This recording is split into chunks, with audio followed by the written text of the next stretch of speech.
ஓம் சாந்தி. எல்லோரும் குஷியாக இருக்கிறீங்களா? ஸோ இப்போ கொல்கத்தா டாக்டரை ரேப் பண்ணி கொலை பண்ணது, அதை தொடர்ந்து நிறைய தினம் அது மாதிரி சம்பவங்கள். கிருஷ்ணகிரியில் ஃபேக் என்சிசி கேம்ப் நடத்தி அங்கே இருக்கிற பெண்கள் கிட்ட பாலியல் தீண்டல்கள் பண்ணி அவங்கள போலீஸ் அரெஸ்ட் பண்ணதில் ஒருத்தர் இறந்தும் போயிட்டார். ஸோ அவர் அதுக்கு முன்னாடியே எலிவிஷம் சாப்பிட்டதா சொல்லப்படுது. அதே மாதிரி அங்கே கொல்கத்தாவில் பார்த்திங்கன்னா மம்தா பானர்ஜி இந்த நாளுக்குள்ளே குற்றவாளி தூக்கிலிடப்படுவான் அப்படின்னு சொல்லப்படுது. ஸோ அவங்க அதை ஸ்ட்ராங்காக சொல்லும்போது மற்றவர்களுக்கெல்லாம் பெரிய டவுட் வருது. ஏன்னா உண்மையான குற்றவாளியை மறைக்கிறதுக்காக இது பண்ணுறாங்களோ? ஒரு பக்கம் பாருங்களேன், அரபு நாடுகள் மாதிரி இங்கே கடுமையாக தண்டனை வேணும்னு சொல்கிற அதே மக்கள் அதை அமல்படுத்த போகும்போது உடனே சந்தேக கண்ணோட பார்க்குறாங்க. அப்போ வேறு யாரையோ மறைக்கிறதுக்கு ட்ரை பண்ணுறாங்க அப்படின்னு நினைக்கிறாங்க. சரி, நம்ம அதுக்குள்ளே போக போகிறதில்ல. ஆனால் இந்த மரணம் அரபு நாட்டில் இருக்கிற மாதிரி மரணம் பாலியல் குற்றங்களுக்கு சரியான தீர்வா அப்படிங்கிறத நம்ம பார்க்க போகிறோம். ஸோ இங்கே தற்கொலை பண்ணுறது நம்ம பேர் கெட்டு போயிடும் அப்படிங்கிறதுக்காக தற்கொலை பண்ணுவாங்க. பட் இது இல்லாமல் மற்ற தற்கொலை கூட பார்த்திங்கன்னா பிரச்சனைக்கு தீர்வா அப்படின்னு ஒரு விஷயம் இருக்குது. அதிலும் குறிப்பாக பாலியல் குற்றத்திற்கு அரபு நாட்டில் இருக்கிற தண்டனை சரியானதா? ஏன்னா அரபு நாட்டில் கழுத்தை வெட்டிடுவாங்க அப்படின்னு நினைக்கிறேன். பப்ளிக்காகவே கல்லால் அடித்து கொலை பண்ணுவாங்க, மொத்தத்தில் கொன்னுடுவாங்க. ஸோ இதில் என்னென்னா,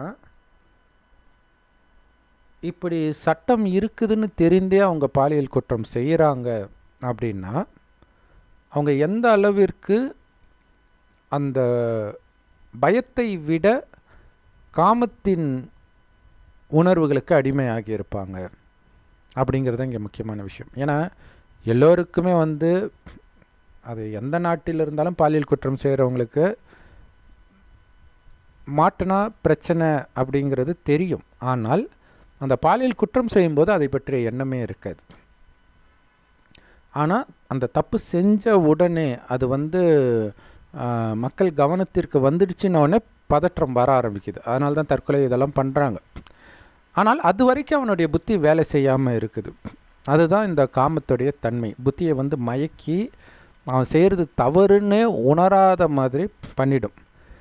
இப்போ இதில் இந்த மாதிரி மரண தண்டனை கொடுக்குறாங்க, அதுவும் உடனடியாக.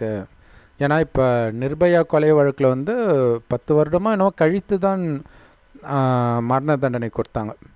ஸோ அது கூட ஓரளவுக்கு கரெக்டுன்னு சொல்லலாம்.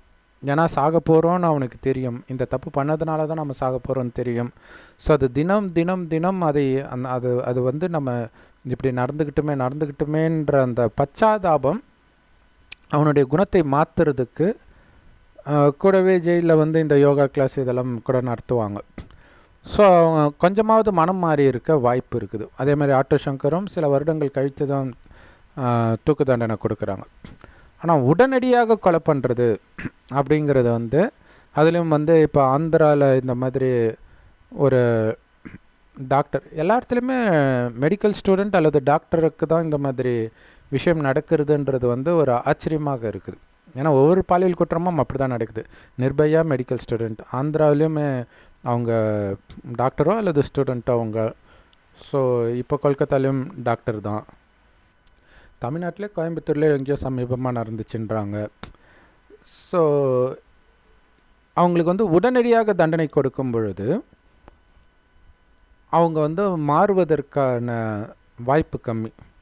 அவங்க மாறினா என்ன, மாறட்டினா நமக்கு என்ன, நம்ம தண்டனை கொடுக்கணும், அதுதான் மெயின். அப்போ தான் மற்றவங்களுக்கு பயம் வரும் அப்படிங்கிறது கேட்குறதுக்கு லாஜிக்கலாக இருந்தாலும் நம்ம ஒரு விஷயத்தை மறந்துடுறோம். அவங்க அந்த உடம்பு கிடையாது. அந்த உடம்பை தாண்டியும் அந்த உயிர் இருக்க தான் போகுது, வேறு உடல் எடுக்க தான் போகுது, அதாவது மறுஜென்மம். அதைவிட ரொம்ப டேஞ்சரான விஷயம். உடல் எடுக்காமல் பேயா சுற்றுது, இன்னொருத்தர் உடம்புல பிரவேசிக்குதுன்னா எவ்வளவு பாவம் செய்யும் அந்த ஆத்மான்னு மட்டும் யோசிச்சு பாருங்கள். ஏன்னா இப்போ உங்களால் தண்டனை கொடுக்க முடியாதே இல்லையா? அந்த அளவிற்கு ஒரு காமவெறி பிடித்த ஆத்மா, கல்கத்தாவில் நடந்த மாதிரி ஒரு ஆத்மா, அதுவும் கொலை பண்ணிட்டு காமத்தில் ஈடுபட்டிருக்கிறான்னு சொல்கிறாங்க. அப்படி இருக்கிற ஆத்மா, அந்த ஆத்மா உங்களால் கண்டே பிடிக்க முடியாது, ஏன்னா ஆத்மாவை கண்ணால் பார்க்க முடியாது.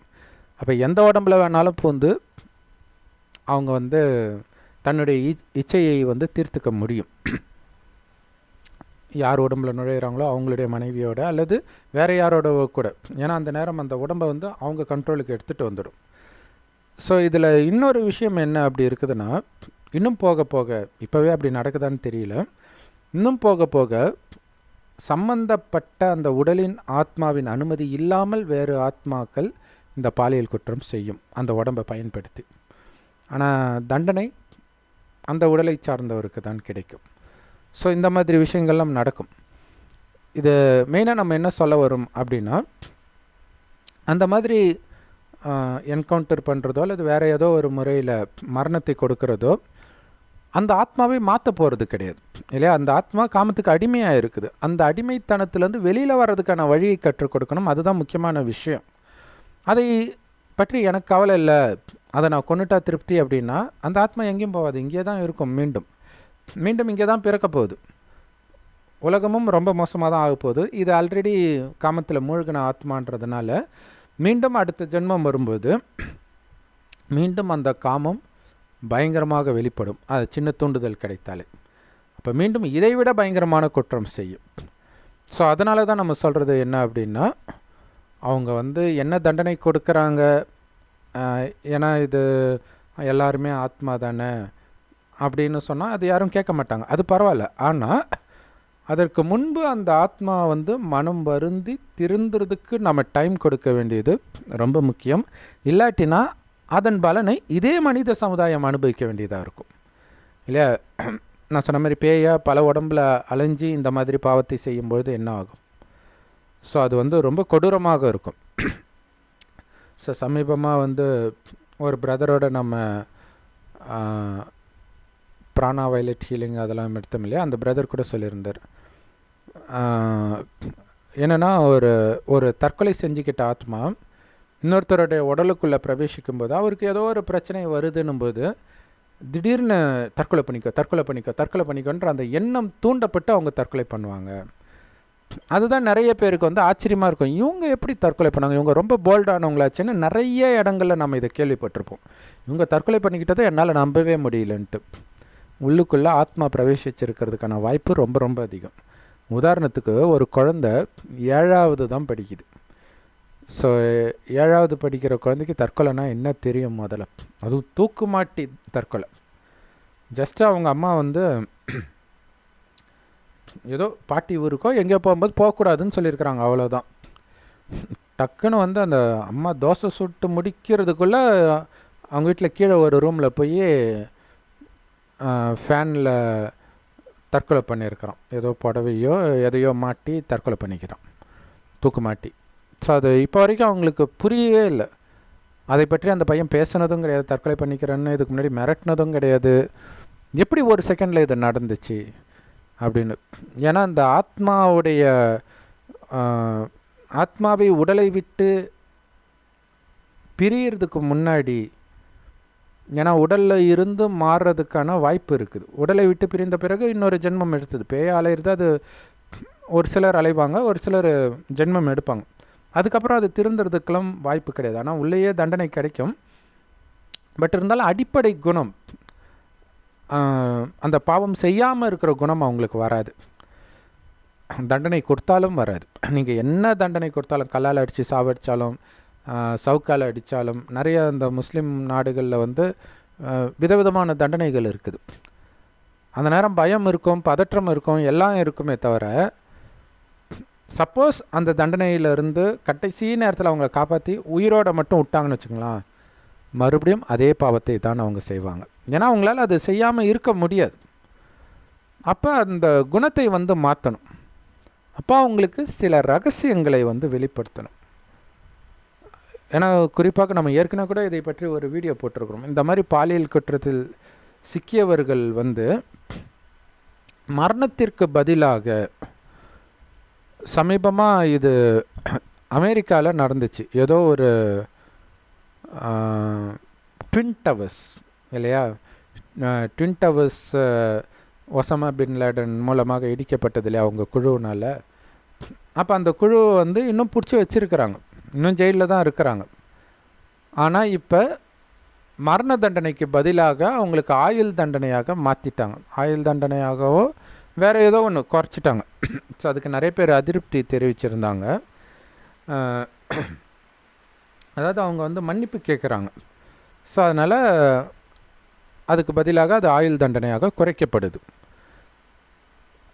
இதே மாதிரி இது கூடவே ஆக்சுவலாக அவங்க வேறு ஏதோ ஒன்றுத்துக்கு ஒத்துக்கிட்டாங்கன்னு நினைக்கிறேன். இது எப்படி நடந்தது மற்றவர்களெல்லாம் காட்டி கொடுக்குறதுக்கோ எதுக்கோ ஒத்துக்கிட்டாங்கன்னு நினைக்கிறேன்.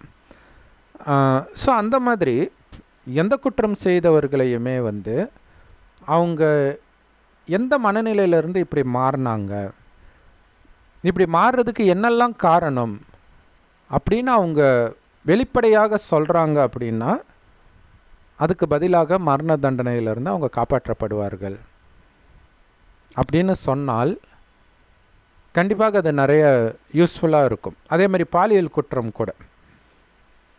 ஸோ இந்த மாதிரி ஏன்னா இந்த அளவுக்கு ஒரு மிருக குணம் வருது. இப்போ அவர் வந்து அரெஸ்ட்டில் இருக்கிறாரு அப்படின்போது அங்கே தண்ணி அடிக்க போகிறது கிடையாது, ஆபாச படம் பார்க்க போகிறது இல்லை.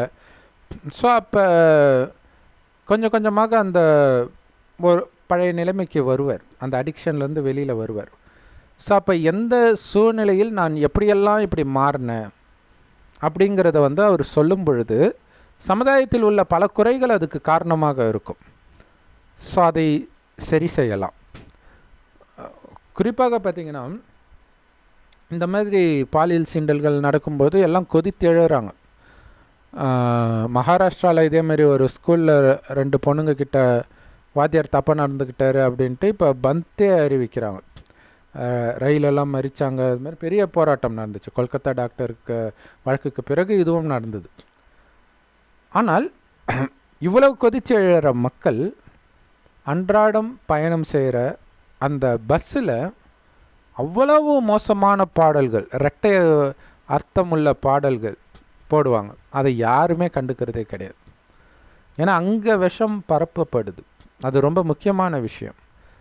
ஸோ அதை எதிர்த்து கேட்கணும் இல்லை, அரசாங்கம் சட்டம் எடுத்துகிட்டு வரணும் இல்லை. இந்த மாதிரி ஆபாச பாடல்களே போடாதீங்கன்னு சொல்லிடலாம். ஏன்னா எல்லா பாட்டுமே அப்படி தான் இருக்குது. ஒன்று இலைமறை காயாக இருக்கும் அல்லது ஓப்பனாகவே இருக்கும். ஸோ எப்படி பார்த்தாலுமே மனிதனுடைய மனதை வந்து அது கெடுக்க தான் செய்யுது.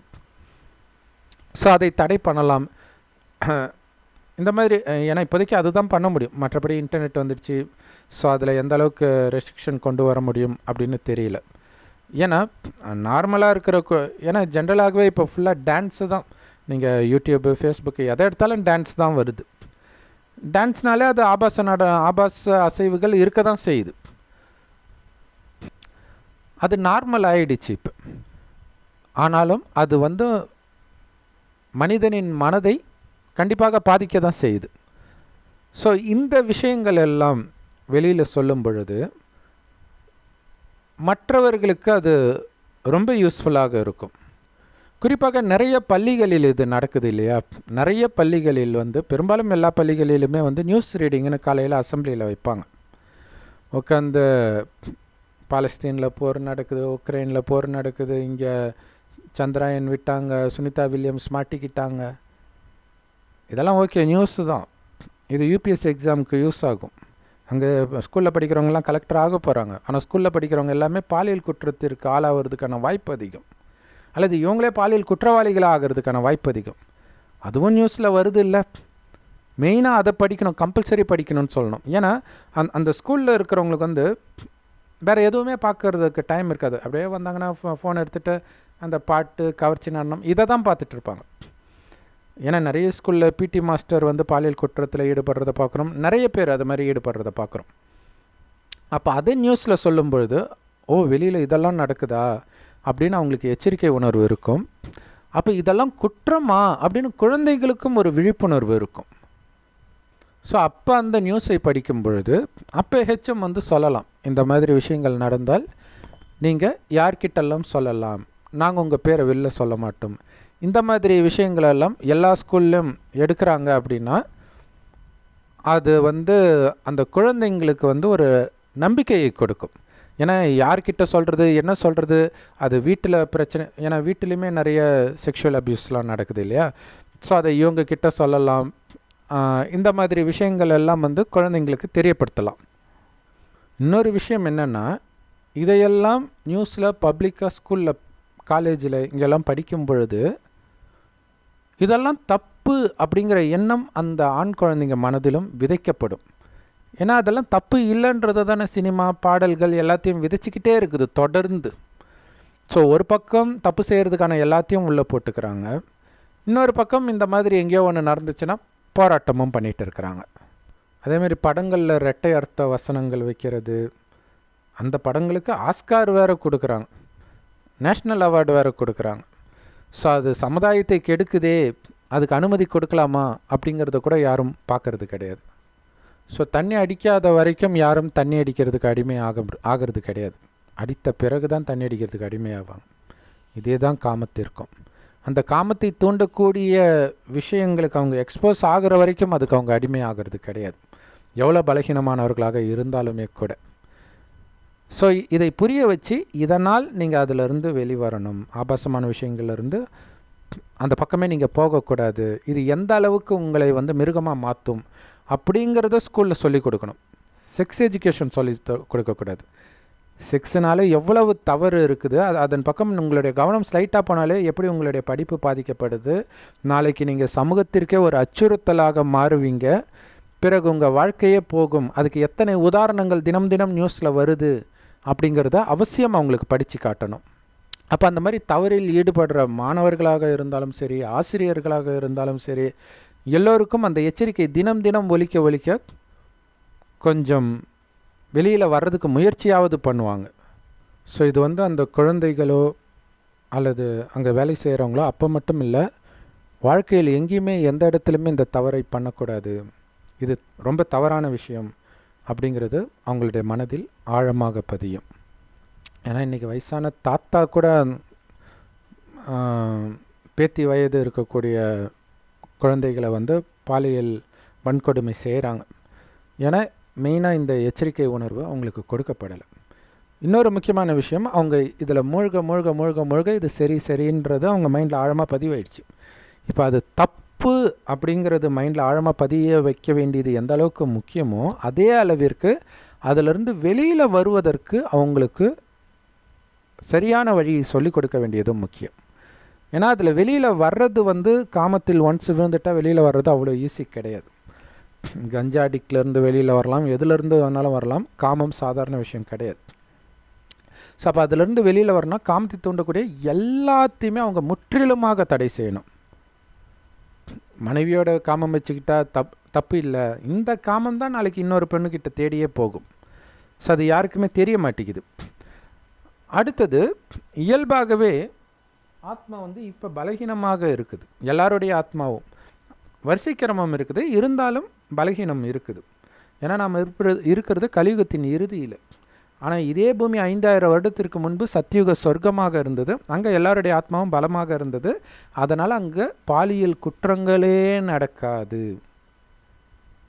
கணவன் மனைவிக்கு இடையில் கூட. அப்போ இங்கே பாலியல் குற்றம்னா அனுமதி இல்லாமல் காமத்தில் ஈடுபடுறதுன்னு மைண்டில் ஃபிக்ஸ் ஆகிடுச்சு இல்லையா. காமமே இருக்காது. கணவனும் மனைவியும் நமக்கு ஒரு வாரிசு வேணும்னு நினைப்பாங்க, மனைவி கர்ப்பம் அடைவாளே தவிர காமத்தினால் அங்கே குழந்தை பிறக்காது. ஏன்னா காமம்னா என்னன்னே தெரியாது, அவ்வளோ பரிசுத்தமாக இருப்பாங்க. காரணம் என்னென்னா ஆத்மா பலமாக இருக்கும். பலமாக இருக்கிறதுனா என்ன அர்த்தம்னா வீண் எண்ணமே வராது. அந்த விரக்தியாக இருக்குது, போர் அடிக்குது, இவன் இப்படி பண்ணுறான் அப்படி பண்ணுறான், இந்த மாதிரி எண்ணங்கள் தான் கொஞ்சம் கொஞ்சமாக இதுவே ஒரு மயக்கத்தை கொடுக்கும் இல்லையா. பெண்கள்லாம் சேர்ந்து அடுத்த வீட்டை பற்றிலாம் பேசுவாங்க இல்லையா. கல்யாணத்தில் சொந்தக்காரங்களாம் சேர்ந்துக்கிட்டாங்கன்னா இங்கே இப்படி நடந்துச்சு, அங்கே இப்படி நடந்துச்சு.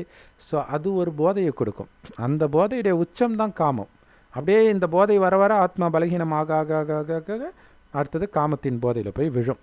இப்போ அப்படி தான் வந்து விழுந்திருக்கு எல்லா ஆத்மாக்களும். அப்போ அதிலிருந்து விடுபடணும் அப்படின்னா கடவுள் சொல்கிறாரு, சொர்க்கத்தில் உங்களுடைய ஆத்மா பலமாக இருந்ததுக்கு முக்கியமான காரணம், ஒன்று பலமாக இருக்குது, பட் அது பலமாகவே இருக்குது, இறங்காமலே இருக்குது சக்தி. அதுக்கு முக்கியமான காரணம் ஆத்மா நான்ற உணர்வில் இருப்பாங்க. ஆத்மான்றது உயிர், அது பூர்வமத்தில் நட்சத்திரம் மாதிரி ஜொலிக்கினால் தான் இங்கே பொட்டு வைக்கிற பழக்கம் இருக்குது. ஸோ ஆத்மா தான் உடல் மூலமாக அனைத்து காரியத்தையும் செய்து பார்க்குறது, கேட்குறது, பேசுகிறது எல்லாமே. அதேமாதிரி இன்னொருத்தரை பார்த்து பேசும்போது கூட பூர்வமத்தியில் உள்ள ஆத்மாவில் தான் உங்களுடைய கவனம் இருக்கும். அதனால் சதா ஆனந்தமாக இருப்பாங்க. ஏன்னா ஆத்மாவுடைய உண்மையான குணமே ஆனந்தம்தான்,